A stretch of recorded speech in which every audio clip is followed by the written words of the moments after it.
come va? E bentornati sul mio canale. Come sempre, prima di iniziare il video vi ricordo di iscrivervi qui sotto al mio canale di YouTube, di attivare anche la campanellina così sarete sempre aggiornati su tutte le prossime novità.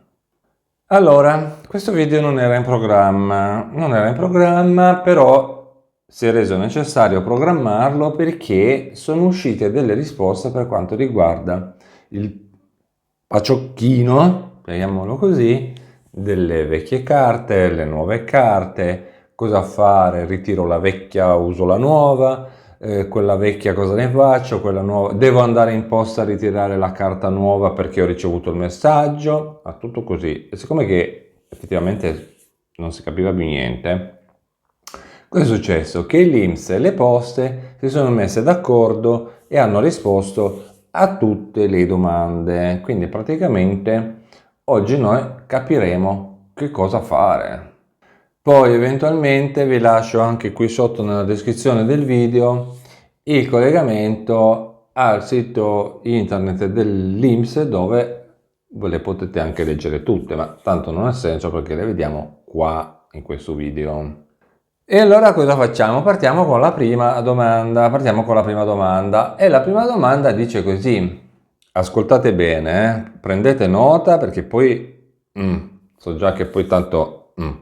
Allora, cosa devo fare se mi trovo in possesso di due carte ADI, la vecchia e la nuova, rilasciata a seguito della domanda di rinnovo?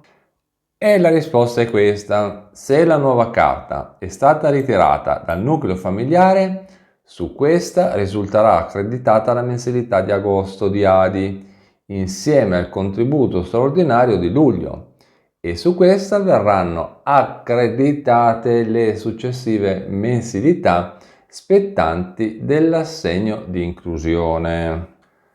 Quindi sarà questa la nuova carta da utilizzare. La carta attuale resta attiva e il saldo disponibile può essere utilizzato fino a esaurimento o scadenza senza doverla restituire. Avete capito? Quindi questa risposta già risolve il 90% dei nostri problemi. Ecco qua. Allora, moltissime persone mi chiedono sotto i commenti dicendomi come faccio a mettermi in contatto con te, avrei necessità di parlarti, come posso fare? Allora non c'è niente di più facile, basta che ti colleghi a questo sito internet qui, che vedi qua sotto in sovraimpressione, dopodiché clicchi sul pulsante parla con me. Così facendo avrai la possibilità di prenotare un giorno e un'ora che ti viene più comodo per potermi parlare. Quindi, come vedi, non c'è niente di più facile. Basta che ti colleghi al sito internet che ti ho messo qua sotto in sovraimpressione e clicchi poi sul pulsante Parla con me.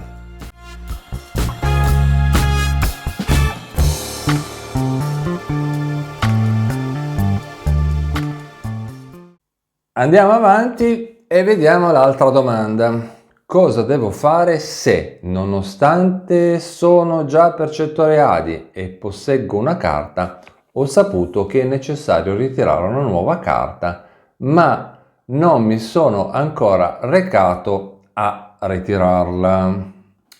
Anche questa è un'altra bella domanda. E infatti la risposta dice: non è necessario ritirare la carta in quanto è stato disposto ed effettuato l'accredito delle nuove somme sulla carta già in possesso del beneficiario, se il richiedente e il nucleo familiare sono gli stessi della precedente domanda. Altra domanda interessante: quando verranno disposti i prossimi pagamenti? Allora, la risposta è semplice. Nella prima metà di agosto è stato disposto il primo pagamento della domanda di rinnovo insieme al contributo straordinario e fino qua tutto a posto. I pagamenti delle mensilità successive verranno disposti di norma il 27 del mese.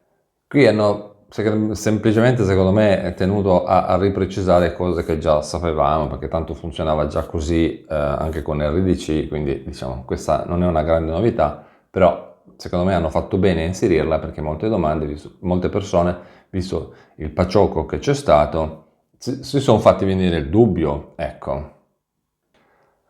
Altra domanda: cosa devo fare se l'importo accreditato è superiore a quello che mi viene accreditato normalmente? Questa è una cosa nuova anche per me. E qua dice che l'articolo 10 del decreto legge 92 del 2025 prevede un contributo aggiuntivo per chi richiede il rinnovo dell'ADI dopo 18 mesi. Si tratta di una mensilità extra pari all'importo del primo mese, fino a un massimo di 500 euro. Se la mensilità è inferiore a 500 euro, l'accredito sarà raddoppiato. Se è superiore, verranno aggiunti solo 500 euro. Altra domanda molto interessante. Se la domanda di rinnovo ADI è presentata da un richiedente diverso, gli importi sono accreditati sulla vecchia carta? Risposta: per le domande di rinnovo gli accrediti avvengono sulla carta in uso se richiedente e nucleo familiare restano gli stessi. Se cambia il richiedente, la carta viene intestata a lui. Se cambia il nucleo, viene emessa una nuova carta. La carta precedente resta valida fino ad esaurimento del saldo o scadenza, senza obbligo di restituzione. Altra domanda: come vengono gestite le carte nel caso di richiesta di individualizzazione?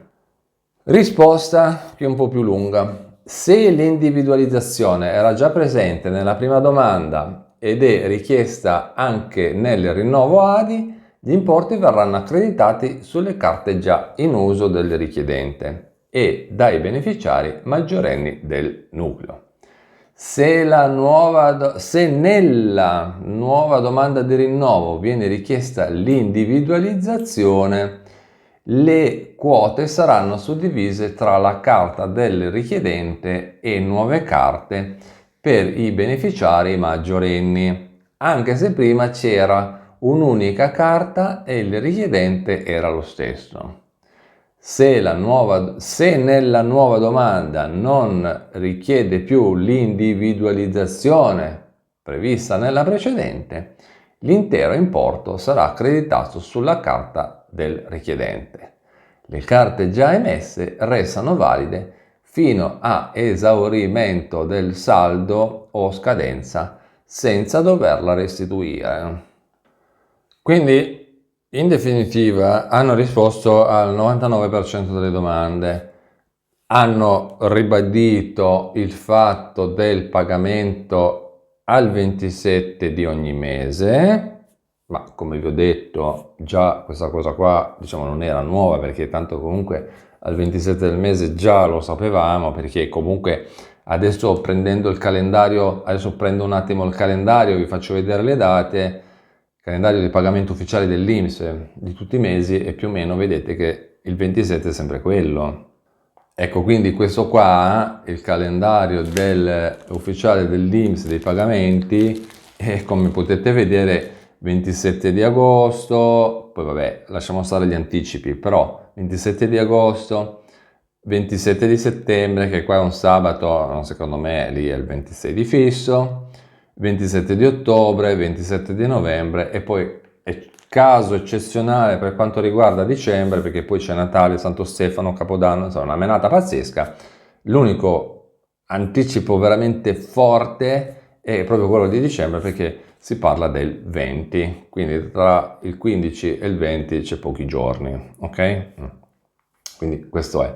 E poi l'altra novità è hanno tenuto a riprecisare sul discorso del bonus 500 euro, che praticamente si tratta di una mensilità extra in aggiunta al rinnovo e quant'altro, ma queste cose qua, anche queste ne abbiamo già parlato tantissimo circa un mese fa. Bene, allora questo qua secondo me sarà un video tutorial da tenere a mente, infatti credo che gli metterò poi il sottotitolo tutorial perché questa cosa è veramente interessante e ogni volta che mi faranno mi farete delle domande, cosa devo fare, cosa non devo fare, io prendo e rimando a questo video perché è molto interessante perché risponde a tantissime domande. Bene, con questo è tutto, io vi ringrazio per avermi guardato, vi ricordo di iscrivervi qui sotto al mio canale di YouTube, di attivare anche la campanellina così sarete sempre aggiornati su tutte le prossime novità. E noi ci vediamo in un prossimo aggiornamento. A presto, ciao!